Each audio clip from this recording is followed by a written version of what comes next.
प्राचीन नालंदा विश्वविद्यालय के बारे में कई रोचक और कम ज्ञात तथ्य हैं, जो इसे इतिहास के एक अद्वितीय शिक्षा केंद्र के रूप में प्रतिष्ठित करते हैं।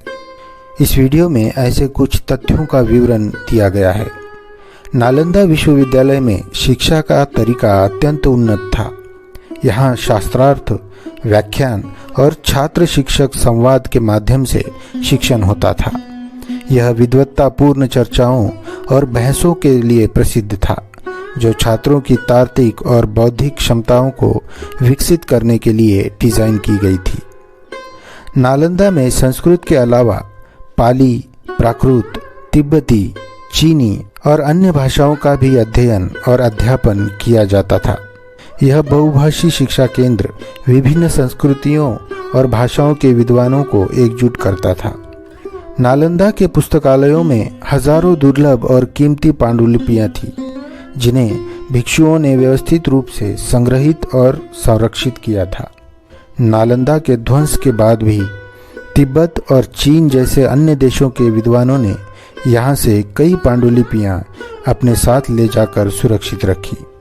नालंदा विश्वविद्यालय की इमारतें इस तरह से बनाई गई थी कि वे प्राकृतिक आपदाओं जैसे भूकंप और बाढ़ से सुरक्षित रहे। विश्वविद्यालय की संरचनाएं उस समय की उन्नत वास्तुकला, इंजीनियरिंग के तकनीकों का प्रतीक थी। जबकि नालंदा मुख्यतः एक बौद्ध अध्ययन केंद्र था, वहां हिंदू और जैन विद्वानों के लिए भी शिक्षा की व्यवस्था थी।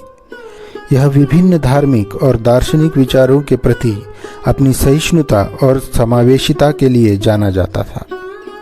नालंदा में आमतौर पर पुरुष छात्र होते थे, लेकिन ऐतिहासिक साक्ष्यों के अनुसार कुछ महिला विद्वान भी यहाँ अध्ययन करती थी।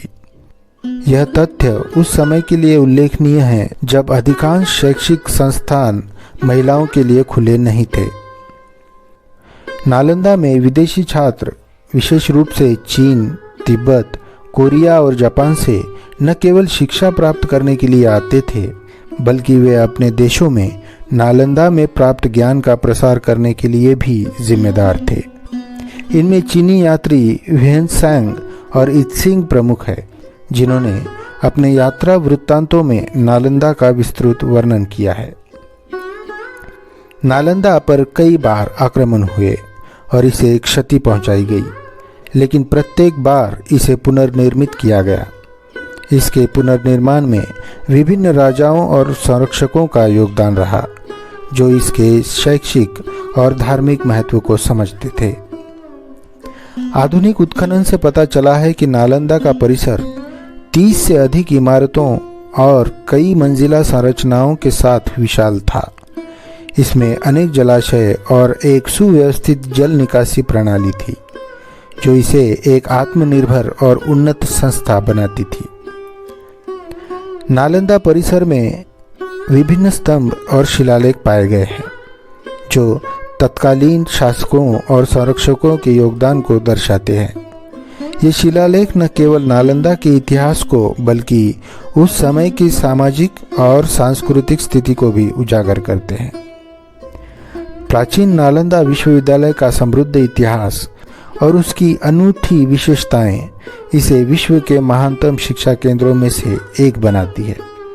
यह सिर्फ एक शिक्षा संस्थान नहीं था, बल्कि एक सांस्कृतिक और बौद्धिक धरोहर भी था।